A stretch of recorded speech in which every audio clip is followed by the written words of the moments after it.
जैसे lab assistant की आपने बात की, कृषि सुपरवाइजर की परीक्षा की बात की, आपने लगभग मार्च अप्रैल की इसकी डेट को एक लॉक कर रखा है, लेकिन उस समय बोर्ड की परीक्षा है। नहीं, जो दो परीक्षाएं हैं, एक तो लैब असिस्टेंट की 22 फरवरी को और कृषि सुपरवाइजर की 8 मार्च को।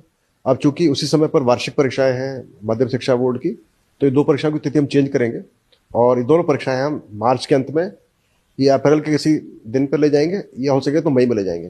तो ये थोड़ा सा भी टाइम चल रहा है, क्योंकि हम उसको हम चेक कर रहे हैं कि कौन सी डेट फ्री है। और उसके बाद एक वुमन सुपरवाइजर की परीक्षा वो भी आने वाली है, उसके लिए भी कर रहे हैं। और दो परीक्षा है, एक शायद वनपाल की है जो कि सीटी बेस्ड है, और एक परीक्षा है एलडीसी वाली, वो भी सीटी बेस्ड है। इस पर अभी तक जो नोटिफिकेशन है वो तैयार होने हैं और उसकी जो फॉर्मेलिटीज वो जांच करने। तो ये कुछ एक 4-5 परीक्षाएं हैं, और जहाँ तक सीटी का सवाल है उसका अभी तक कुछ निर्णय होना है कि वो उसका जो फॉर्मेट है, उसका जो स्वरूप क्या होगा, होगी कि नहीं होगी। थोड़ा इसमें अभी विचार विमर्श चल रहा है। उसमें कुछ जो प्रेजेंट में सीटी की इसमें कुछ कमियां थी, जिससे हम पटवारी परीक्षा कराई, दो बारी में करानी पड़ी।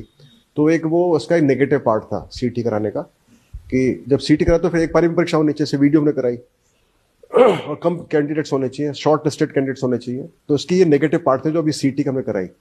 तो अभी इसमें विचार विमर्श चल रहा है, और सरकार का प्रयास है कि ऐसा कुछ का सोल्यूशन निकाला जाए जो कि सर्वमान्य हो, अच्छा हो, राज्य के हित में हो, और कैंडिडेट्स को सिलेक्शन करने में उनको आसानी हो, और कम से कम परीक्षाएं करानी पड़े। तो उसमें भी विचार विमर्श चल रहा है। तो जैसे ही वो उसका कुछ निर्णय हो जाएगा हम बता देंगे आपको। तो ये मान के चलें कि एलडीसी भर्ती पुरानी सीईटी के आधार पर ही होगी, नई सीईटी की संभावना कम। हाँ, नहीं, वो तो जो एलडीसी तो पुरानी सीटी के आधार पर ही होगी।